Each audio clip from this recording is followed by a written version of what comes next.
And we are live. Sam and Joe with you for the UFC 313 draft pick show that we always do on these big fight weeks ahead of mammoth cards in the UFC, and no bigger than this weekend and the return for the first time in 2025 of the main man, Alex Pereira, against perhaps his most dangerous challenger at light heavyweight to date in Magomed Ankalaev. We've got some real 50-50s on this card, and we have a rematch as well in the co-main event between Justin Gaethje and Rafael Fiziev, of course, after Dan Hooker's withdrawal with his broken hand. It all gets underway from the T-Mobile Arena this Saturday night. Looking forward to this one, a 12-bout card. But first, let's check in with Joe. How's it going, my friend? Yeah, very good, pal. Excited for the UFC fight night.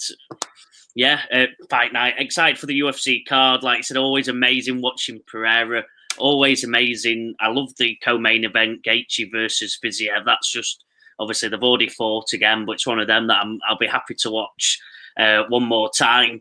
I think it was a close fight last time. I think we might see something different, and then a couple of contenders throughout the card that I think are very interesting. So I'm sure they'll come up in the draft. But yeah, should be a great night of fights. And like I said, Pereira's the main man, so always good watching him get in the octagon and have a fight. Hopefully he can counter that wrestling, Sam.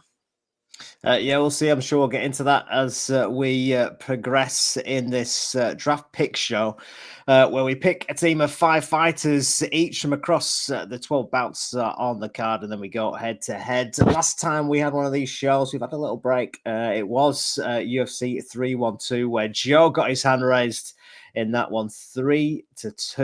Taliesin Teixeira, Jake Matthews, and Weili Zhang. His picks that were successful from that night. I only had DDP and Alexandre Topuria. So a poor one for me. 3-2 though last time. Joe, you're in the driving seat. We had a split draw in the first card of the year due to all the goings on with all the change ups at the last minute. So Joe has the lead heading into this card at UFC 313 this weekend. Joe, as ever, give us the rules meeting ahead of the draft, and I'll try to abide by them because I think I did you wrong last time and took a go when I shouldn't have done. So I'll listen intently as you give us the rules of the draft. Rules of the draft. So obviously, if you know your American sports, we both get a pick. We're doing snake drafts, so whoever picks first then has to go second in the next draft. So who goes second first off gets 2 picks in a row. And we'll do that all the way down, 5 picks each, nice and simple, couple of bets in between, and then obviously to the main night, whoever has the most victories from our fighter picks wins, and we carry it on throughout the year. Sam, I'm going to give you the honours. As I said, I'm just in the slight lead. I'm going to let you take your number 1 pick. Obviously, it does normally go in terms of like betting odds. If you're playing safe, I've done it daft a few times, and I think that's where I've learned from my mistakes. I'm playing safe and going risky later, but let you take the lead, Sam. Round 1, pick 1. Sam is on the board. I'm going to go first up for a fighter I really like, 2-0 in the UFC, Mauricio Rufy, back in action this weekend. Again, his first outing in 2025. He's taking on King Green, formerly Bobby King Green. And I just like Rufy. I just like his skills. He has that low hand karate stance, plenty of tricks. He's got in his arsenal, and he's at 2-0 in the UFC. Won his contract on the Contender Series, like many do these days. Got a finish on that card. Made light work of Jamie Malarkey. Finished him in the first round on his debut, which was in Brazil, in his home country. UFC 301 last June. He got a spot on the John Jones card at MSG in November. But he had a bit of a tough test against James Lontop that night. It was a short notice fight. Lontop stepping in at short notice. He missed weight for a 165 catch weight, coming in heavy for that. And he was just massive in the octagon that night. Rufi won the fight. Lontot was really durable, landed some. He came back into it a little bit in that third round, but he had a distinct weight advantage that night in the octagon. So I'm back with Rufi at 155 to look good against Green, who getting on now, 38 years old, Bobby Green. He was knocked out badly by Jalen Turner, who also is on this card at the back end of 2023. He was subbed in the first round by Paddy Pimblett as well, when me and Joe were there in Manchester last year. In between that, he beat a 41-year-old Jim Miller.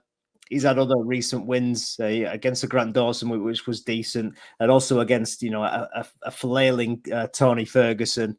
But he also has his hands low. Green, his reflexes aren't what they used to be, and I'm back in Rufi to get the win in good fashion and make a statement in this 155 division.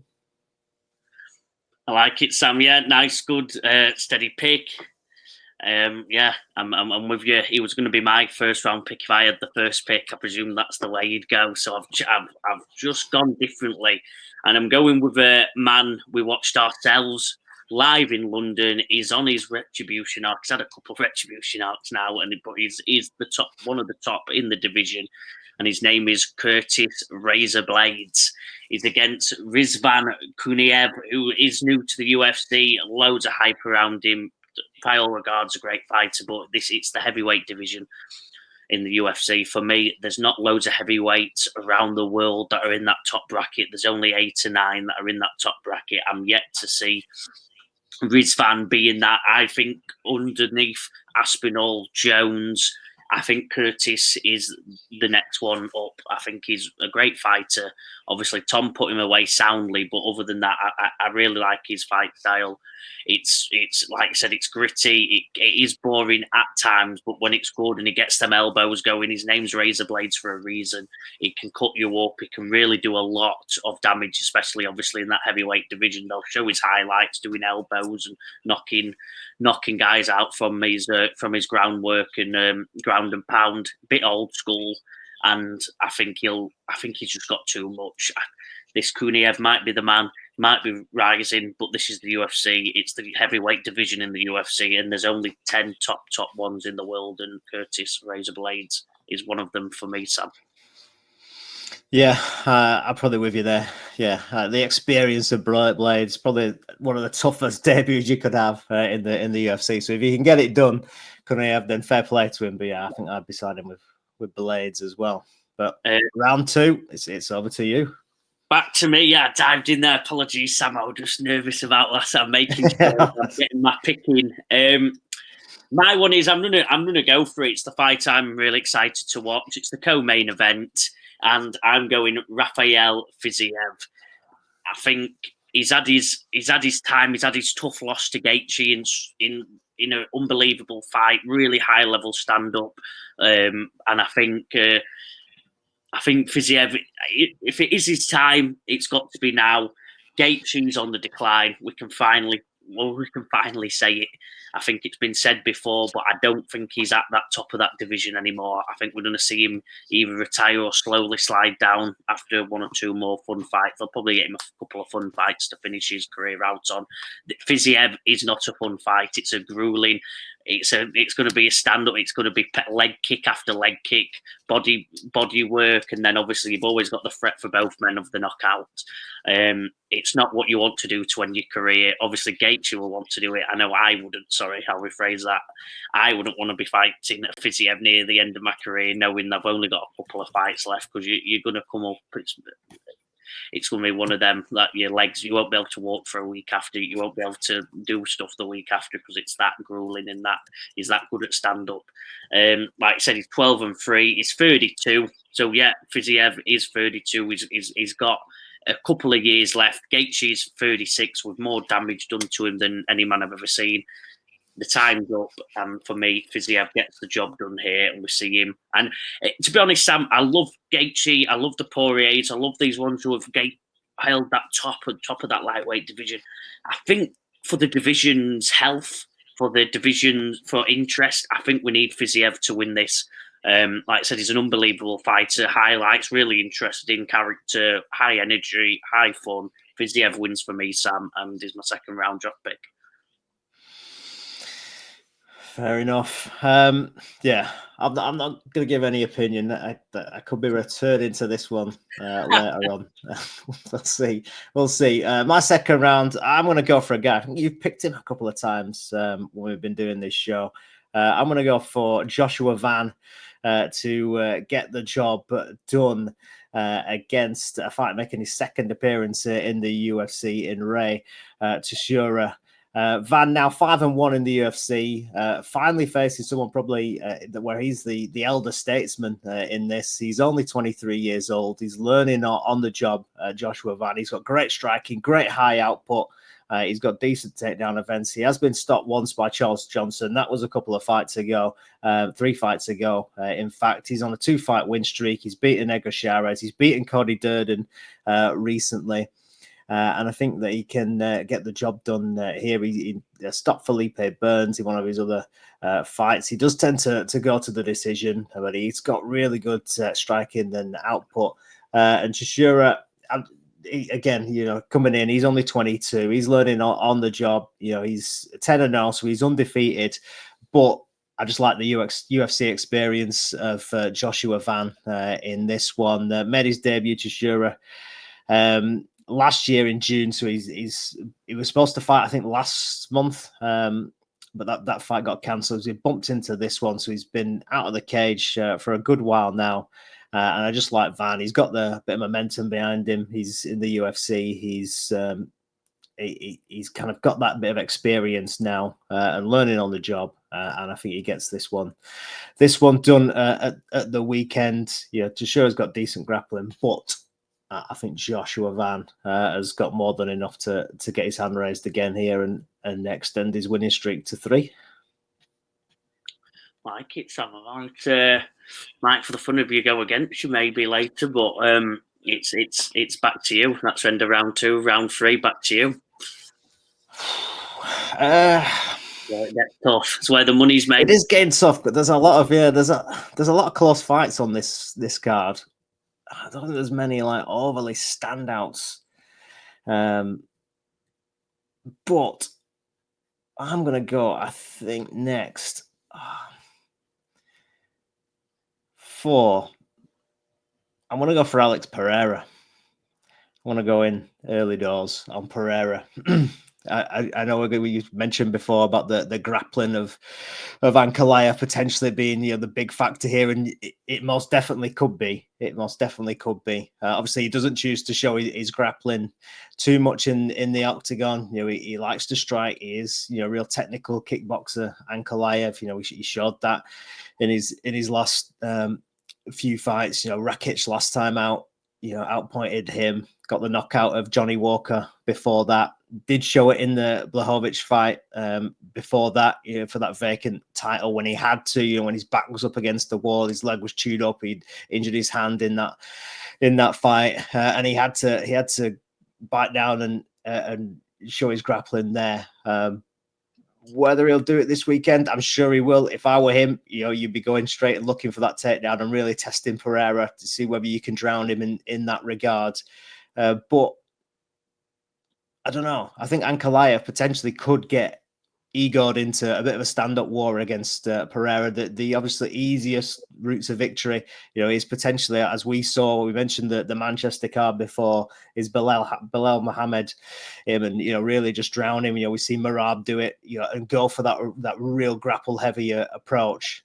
But I'm not sure. I think Pereira's grappling is probably better than everyone gives him credit for. He works hard. He's had a bit of stick about where he's been. He's been over in Australia and etc. But I think potentially Pereira's grappling is slightly better than we think. His takedown defense, I'm sure they've worked on that considerably over the last few years since he's been in the UFC, and he just finds a way. That left hook, his kicks, the low kicks. He just seems to always find a way, Alex Pereira. And we've obviously seen him now 10 fights deep in the UFC. He's a 2-division champion. If he wins this, was the you're the second fastest route to 4 title defenses in a division. You know, the guy just has that aura about him. And although I think Ankalaev is dangerous, I'm just backing Pereira. I think he gets it done one more time in this division, and then I think he does declare the move to heavyweight. Yeah, I like it. We'll see. We'll see. One of them. Put it on you there. My heart's telling me Pereira. My brain I might be going Ankalaev. So I've still got 3 picks left. I've got my last one before I get into the more heavy of the top main event fights. I'm going Chris Gutierrez. I think he's in the 2nd or 3rd fight of the evening, and he's against John Castaneda.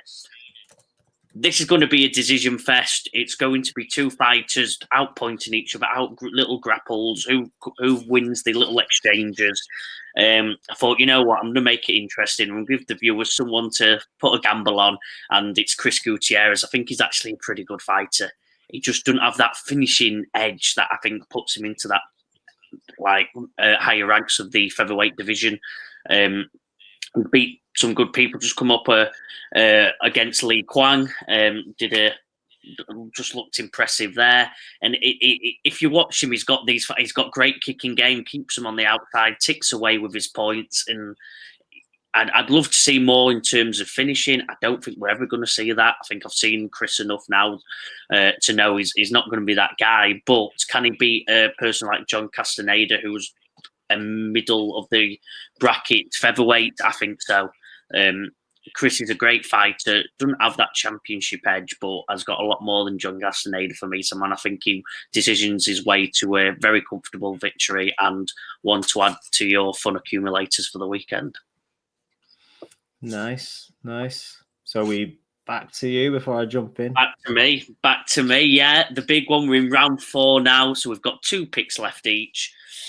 This is where it gets interesting. I'm gonna go. This is my heart. I think there's one that he's been pushed by the UFC absolutely loads. I think they see lots of potential in him, and he's not quite mastered that potential yet. And it's Jalen Turner, and he's going against Ignacio Bahamondes, and I think Turner's a fighter, got incredible stand up. He's called the Spider anyway, the Tarantula. Sorry. I forgot. I knew it was a spider. He's called the Tarantula. He's long. He's got some great attack. He's had some good highlight finishes. The UFC are dying for him to push into that top main event of the lightweight division. Like I said, he's just lost to Renato Moicano, who we've just seen fight for the title, obviously through different circumstances, but still fought for the title. He beat Bobby Green recently. He's lost to Dan Hooker, who's obviously should have been fighting ahead of him in the next fight against Gaethje. So he's right there. He's right there. He's just not quite done it yet. Beat Jamie Larkey, beat Brad Riddell, but I think he'll have 2. I don't want to say he'll have too much, but I think he can get the win here versus Ignacio Bahamondes. Bahamondes is one who's been on a bit of a run streak. If his run streak carries on, he can build that into good of the division. The higher levels of the rankings. But I think Jalen Turner is the one that has potential to probably kick into the top 5, top 6. It's not quite happened yet. He's not had that big win. They're putting him right underneath the Gaethje fight in the same weight division. So I think they're trying to build him into this. They keep doing it. He's got to come good. He's got to come good, and this is his chance. It's against someone who I don't think can get into the top 5 of the division. Good fighter, all the less in Bahamondes, but they're setting him up here. You know you've got the Gaethje fight next. But let's watch Jalen Turner get a highlight reel finish, really, and put himself into that top of the division, Sam. Ooh, yeah, interesting. I like this fight. It's a good fight. Bahamondes. Yeah, I don't know. I'm torn on this one, to be honest. I don't think I'm going to be taking you on. Though, yeah, I like Turner. And like you said, he's fought the better opposition, and he's been close. You know, he probably should have beaten Moicano. He was in trouble a little bit early doors, came back, almost got that showcase finish, tried to walk away off the KO. And then Moicano had that, got himself back up. Should have finished the fight, Turner, at that point, and then Moicano finished him in the second round. So, yeah, I'm sure he'll have learned from that. And Bahamondes, though, he's on a bit of a streak. He looked good last time out. So, yeah, I don't know. It's a cracker, though. But yeah, I'm avoiding that one. My fourth round pick, I think I'm gonna go off something. I've got two like a bit lower down that I'm interested in before I think about whether I'm going to take you on with Justin Gaethje or not in the fifth round. But I think I'm going to go for Carlos Leal, which is a bit of a dangerous one. But he's facing Alex Morono, who doesn't have the best record in the UFC, and I kind of see that the UFC here are trying to give Leal a bit of a leg. He's 30 years old. He made his debut last time out. He was competitive. Perhaps he on another day could have beat Renat Fedorentov. I've obviously butchered the name there, but he performed well on the night. Carlos Leal. He's been around the block. He's been at Bellator, unbeaten there. He's fought in the PFL. He was 5-2 there.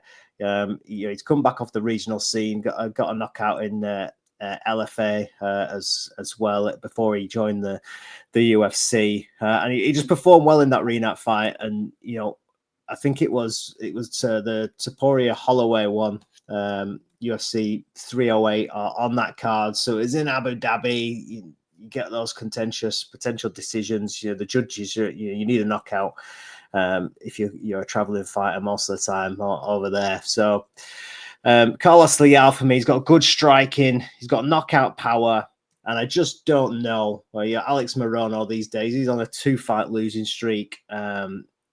Back-to-back losses to Danny Rodriguez, to Nico Price as well. He beat Court McGee before that, lost to Joaquin Buckley. That's going back to late 2023, but we know the tear that Buckley's on, dropping down to 170, one of his early opponents, making that drop down in weight. So for me, I'm going to go for Carlos Leal to get the win over Morono. He's on a 3 fights. He would be if he lost. He's on a couple of fights skid. I don't think he's got the finishing potential or the striking potential to beat Leal. So I'm going to go for Carlos Leal to either get a KO finish or a unanimous clear decision on the scorecards against Alex Morono. I like it, Sam. We're in the round 5, and it's back to you. Yeah, I think I'm going to take you on one of them just for the fun of it. I got one other that I could have gone to, but I'm going to leave that on the floor, and it's either Bahamondes or it's the highlight Justin Gaethje. Do you know what? I'm gonna plump for Gaethje just because he's had the full camp here. I like the way he's talking this week. Justin Gaethje caught a couple of his interviews. He seems in a good place. I do agree, obviously, with his age, he is on that last stretch in his career. He has taken a fair bit of damage, but he's given a hell of a lot more damage than he's probably taken over the years. And I think he's still got potentially a couple left in him. I think when Holloway is on, Holloway is just unbelievable. My favorite fighter. I think when he is fully on, Max Holloway, and he was that night, and we've seen it a few other times. When he's absolutely on, he's pretty unbeatable. And Gaethje had the nose break, early in the fight as well. That kind of slowed him down in that one. And I think he's just got the bit between his teeth, and he's a dangerous guy. He seems motivated. He's going to come looking for the knockout. He's a kill or be killed guy. So of course he can lose, as we've seen, many times before. Justin Gaethje, with his record, that he is that guy. He's either going to knock you out or you're going to knock him out. And he's going to bring the violence. I think he's going to go out in a blaze of glory, Justin Gaethje, potentially get this one done, set up one more big fight, and then I think potentially he does walk away and calls it a day. So I think he's got one or two more left in him. Justin Gaethje, Fiziev obviously come off the bad knee injury after the Gaethje fight. Did his ACL against Gamrot in his next fight. Obviously, he's finished his rehab, quite early. He's been waiting for a fight probably for about 3 or 4 months. He's been staying ready for this opportunity. It couldn't have landed any more perfectly for him to get Justin Gaethje, in this co-main event, replacing Dan Hooker, a fight that everyone was looking forward to. And I think both guys are going to bring it again. The fight in London was fantastic. I thought the right man won in Gaethje just about on the night, coming down well on the stretch. And I think he can just do it again. He's got 1 or 2 more left in him. If it was a full camp to Fiziev, I might have lent the other way. But I just like seemingly the place where Gaethje is at. And I think Fiziev, even if he loses this short notice, he can come again. They'll book him another fight for the summertime, and he can have his run there. But I think this is Justin Gaethje's start of one last little hurrah for Gaethje at the top end of that lightweight division.